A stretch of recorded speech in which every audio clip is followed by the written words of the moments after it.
Você já pensou em parar? Já pensou em desistir? Mas não desistir pelas dificuldades, mas desistir porque talvez você olhou para trás e acha que o lugar que Deus te tirou era melhor do que o lugar que você está hoje. Você já olhou para o mundo, para as pessoas à sua volta e pensou, eles estão mais felizes e talvez eu preciso buscar essa felicidade. Ou por algum momento você pensou que Cristo não era suficiente? Se você não, eu já. E foi recentemente, tem aproximadamente aí um mês e meio, em que eu saí um pouco da posição e quase me desviei em si. Mas antes, permita-me ler um texto aqui que está em 2 Timóteo 4:10. Porque Demas, tendo amado o presente século, me abandonou e se foi para Tessalônica. Crescente foi para a Galácia, Tito foi para a Dalmácia. Eu queria dar foco nessa parte aqui onde diz: porque Demas, tendo amado o presente século, me abandonou e se foi para Tessalônica. Quem foi Demas? Biblicamente falando, Demas foi um cooperador do apóstolo Paulo. Ele, no início do ministério de Paulo, ele caminhou com Paulo. Tem 3 textos na Bíblia que citam rapidamente sobre Demas. Como cooperador, ele andou com Paulo, trabalhou no ministério, foi citado nas cartas, como eu disse anteriormente, e ele caminhou também com Lucas, Marcos e Aristarco. Demas, ele foi uma pessoa que ele participou do ministério, mas ele não teve provavelmente o real conhecimento de que era Jesus. Porque quando chega a perseguição de Roma, ele decide ir para Tessalônica. Tessalônica era a capital da Macedônia, e Tessalônica tinha tudo de bom que o mundo oferecia. Tanto que Paulo ele vai dizer: Demas, tendo amado o presente século, me abandonou. Esse presente século no original, ele quer dizer essa era atual, os prazeres do mundo, a falta de. Como é que eu posso dizer? Não a falta de. A falta no caso de perseguição. E Demas ele não quis perseverar. E isso aconteceu recentemente comigo, e Deus colocou muito esse texto no meu coração. Eu preparei até um esboço ali, mas eu não queria focar no esboço, eu queria focar mais em contar um pouco do que aconteceu. Mais de um mês e meio para cá, depois de Deus ter me restaurado de algumas coisas, eu comecei a sofrer muitas tentações, mas foi a primeira vez que eu não resisti e sim corri para elas. E tomei algumas atitudes que eu não me orgulho, posicionamentos que eu já tinha aberto mão, coisas que eu já tinha parado. E falar aqui, não, principalmente frente à câmera, confessar publicamente não é fácil, mas eu tenho certeza que vai edificar um pouco, sabe? Porque eu realmente eu ia parar, entendeu? Todo mundo sabe onde o seu calo aperta, todo mundo sabe onde tem suas tentações. A Bíblia vai dizer que cada um é tentado pelo seu mau desejo. E nós temos alguns maus desejos, você tem os seus, eu tenho os meus. E por determinado momento eu pensei em entregar e ia tomar atitudes sem consultar a Deus e até usando bases bíblicas, quase que distorcendo, mas a gente chega a um ponto em que a gente precisa amadurecer. Assim como Jesus ele acusava os fariseus e mestres da lei porque eles sabiam quem ele era, porque eles conheciam as escrituras, só que às vezes até esse excesso de conhecimento pode nos atrapalhar, porque você começa a distorcer, você tira os olhos de Jesus para focar no homem, para focar em você. Isso é completamente errado. E eu sei que os posicionamentos que eu tive recentemente, em relação a algumas coisas que eu já tinha até listado anteriormente, dito que não faria mais, e eu me tornei também uma pessoa chata, entendeu? Um camarada com ego orgulhoso, cheio de si. E o orgulho ele vem de Satanás, tanto que lá em Ezequiel vai dizer é, que Satanás ele encheu o coração de orgulho e diz: Eu subirei aos mais altos céus e serei semelhante ao Altíssimo. E às vezes a gente entra nessa síndrome: eu posso, eu sei, eu faço, mas na verdade nós temos que focar em Jesus, porque sem Ele nós não somos nada.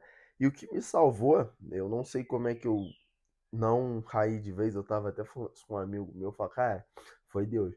E é engraçado que teve um dia em que eu pensei em fazer uma coisa, e eu mandei mensagem pra uma pessoa só pra ser validado. Eu falei, ó, na verdade eu liguei.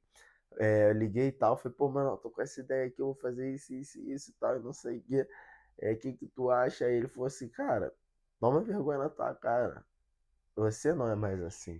O que que tu vai fazer? Não tem necessidade. Na hora eu fiquei bravo com ele. Falei, pô, pessoa que era pra me validar, tá é, me dando lição de moral e tal, não sei o quê. E mesmo assim, continuei brincando com fogo, passando ali perto do fósforo. E confesso, se eu falar, eu não tenho vontade de fazer algumas coisas, é óbvio que eu tenho. Eu sou ser humano, sou jovem, pô, tenho 23 anos, no auge da idade, mas hoje eu tenho começado a me identificar um pouco com Timóteo, porque Paulo ele vai falar para Timóteo perseverar. E o engraçado foi que quando essas coisas começaram, foi um tempo em que eu estava focando, começando a focar mais em Deus, focar mais em aceitar o meu chamado, estava avançando, mas do nada eu pausei, parei de tocar um pouco a fonte, a própria Bíblia, que há uns 4 anos eu leio prática, 4 não, na verdade 5 anos eu leio, agora são 6, né? Já pode falar que é 2026, é, leio praticamente todo dia, já não estava não só lendo, evitando ler, mas só aquela pincelada, não estava parando para meditar, porque eu não queria tocar na fonte, porque a fonte ia me confrontar e, cara, muitas coisas que não era para eu ter feito, eu fiz. Eu dou graças a Deus que eu não caí. Mas é interessante que a gente precisa. Não era nem isso que eu queria falar. Eu queria falar o que estava no sermão ali, que era mais bonitinho. Mas às vezes é necessário, sabe? A gente deixar o Espírito Santo agir e não ignorar. Porque Salomão vai dizer que na multidão de conselhos há sabedoria. E muitas pessoas vieram me aconselhar, pessoas cristãos e não cristãos, e onde eu ia tinha sinais claros, mas eu estava meio que ignorando, resistindo. Mas Deus me deu uma palavra para esse ano de 2026 e ele foi muito claro sobre aceleração, arishemá do hebraico, uma passagem lá de Isaías 60, que esse arishemá, ele significa o seguinte, que Deus ele vai fazer em um determinado tempo, só que ele pode acelerar. Só que o Arishemá é a lembrança de quê? Que o seu posicionamento não atrapalha aquilo que Deus quer fazer, porque ele pode acelerar. Mas se você não se posicionar, ele só vai fazer em tempo determinado, ele não vai adiantar. E essa palavra ela me pegou muito e eu tenho refletido, fiz até um papel de parede para toda vez eu botei no celular para toda vez eu lembrar. E acho que agora que virou o ano, eu tô mais tranquilo, mas até no dia da virada, eu tinha alguns planos que eu falei, ó, esse ano eu vou ter que fazer isso e tal, e não sei o quê. Só que o problema é que isso começou a afetar as pessoas à minha volta, e ontem eu percebi isso, que talvez um pouco do meu posicionamento ruim também influenciou outras pessoas a se posicionarem como não deviam, sabe? E eu me arrependo disso, de todo o coração. Não é fácil estar expondo aqui publicamente. Eu sou uma pessoa, todos sabem, eu sou mais reservado, não gosto até de falar muito sobre algumas coisas da minha vida, mas acho que isso é necessário, porque foi o que Deus colocou no meu coração. Não seja igual a Demas, seja aquele que permanece. Apocalipse 3:21 vai dizer. É, ah,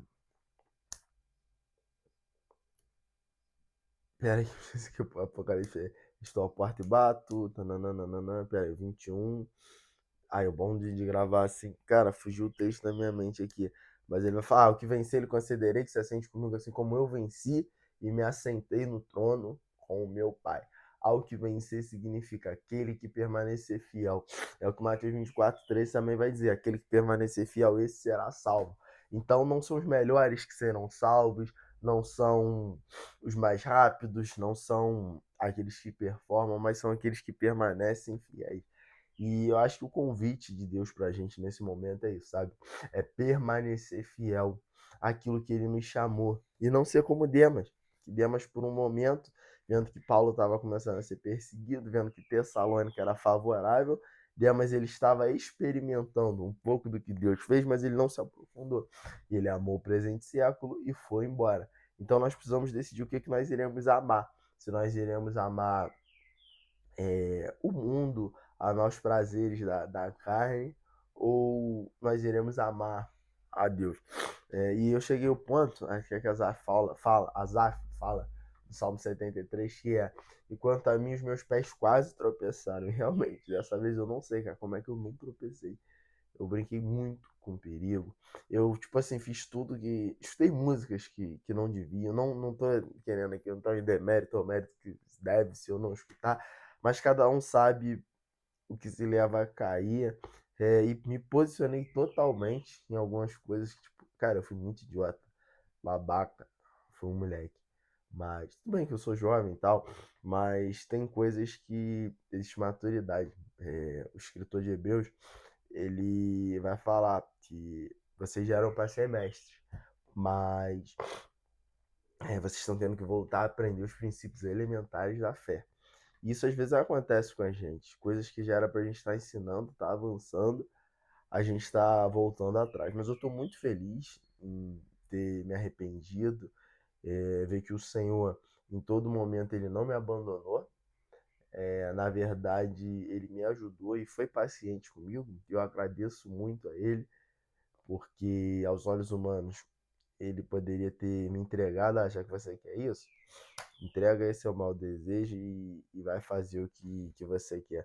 E realmente, esses últimos um mês e meio aí, o inimigo me distraiu e eu parei com tudo, parei aquilo tudo que eu tava avançando e é estranho, é um peso. E cara, eu acho que às vezes a gente deveria desabafar mais, conversar mais, sabe? Que eu acho que o que faltou pra mim foi isso. Porque era muita coisa na cabeça, muita coisa passando e um mix de sentimentos e emoções. E conforme você vai estudando muitas coisas, você vê como realmente as coisas funcionam. Tem coisa que desanima se você não olhar para Cristo. E eu falei, tá bom, vou desistir. Aqui eu paro. Mas Deus, ele me restaurou mais uma vez e eu volto a lembrar daquele texto que Jesus fala em Lucas, salvo engano, 24:32, não lembro. Mas ele vai falar: Simão, Simão, Satanás pediu para você andar como um trigo, mas a hora que é para tua fé não desfaleça, quando tu te converteres, fortaleça os teus irmãos. Então, que nós possamos também fazer isso, nos converter cada dia mais para fortalecer os outros. Porque assim, o mesmo Simão, que em um momento, quando ele abandona tudo, ele leva acho que 6 ou 7 com ele e ele não percebeu que estava fazendo besteira, é o mesmo Simão que ele se arrepende e se torna o líder da igreja que ele foi chamado para ser. Se torna um homem que, aonde a sombra de Pedro passava, ele curava. Se torna não mais pescador de peixe, mas se torna um pescador de homens quando ele decide abandonar tudo. E lá na frente ainda teve uma coisa ou outra, mas ele permaneceu e ele morre. Tanto os historiadores dizem que ele morre crucificado de cabeça para baixo e acaba remetendo um pouco à morte de Cristo, que também foi crucificado. E não sei se vocês vão assistir esse vídeo, talvez tenha ficado muito longo. Foi mais um desabafo. Mas eu pedi ao Espírito Santo que ele pudesse me usar para que esse vídeo tocasse outros corações. E é engraçado porque não era assim que eu queria falar, sabe? Pô, o sermão, a homilética foi bonitinha, textos que eu queria citar e tal, mas enfim, Deus sabe de todas as coisas. Então, meu convite hoje é que nós possamos permanecer fiéis naquilo que Deus nos chamou, que nós possamos confiar nas pessoas para conversar mais, que nós possamos escutar mais conselhos, porque eu não estava escutando os conselhos e isso poderia ter me destruído. Mas graças a Deus que nós possamos cada dia nos submeter a Jesus, porque tem dia que nós acordaremos bem, tem dia que nós acordaremos mal, tem dias que serão de bênçãos e vitórias, outros não. vão ter dias que nós vamos ser muito tentados, vão ter dias que nós vamos ser menos tentados, mas nós possamos também aprender a discernir, porque quando o teu inimigo ele não te mata, ele tenta te travar. Lá em Êxodo 1, se você ler, Faraó, ele diz o seguinte: vamos usar de astúcia com o povo para que ele não se multiplique, sobrecarregou eles de trabalho. E eles não perceberam que eles eram mais numerosos que os egípcios. E a promessa deles era de multiplicação. O faraó talvez não conhecia o que Deus prometeu para Abraão, mas seu inimigo ele sabe como te parar. E Faraó, a única coisa que ele queria é que o povo, o primeiro Faraó, sem ser o segundo que libertou o povo depois, ele queria que o povo não fosse embora, porque o seu inimigo ele quer te manter por perto, porque perto ele consegue te controlar. E às vezes é isso que Satanás faz com a gente. Eu tava avançando, eu tava começando a chegar longe, tava começando a gravar para cá direto, tava começando a receber convite para pregar, tava escrevendo a minha tese, que tá ficando boa. Deus tem usado isso e tem sido maneiro. E de repente eu parei e fiquei meio lá, meio cá, entendeu? Tipo, pô, vou ou não vou, porque também tem o temor, o espírito do trabalho, por mais que a gente tenha que silenciar a voz do espírito, a gente fica naquela.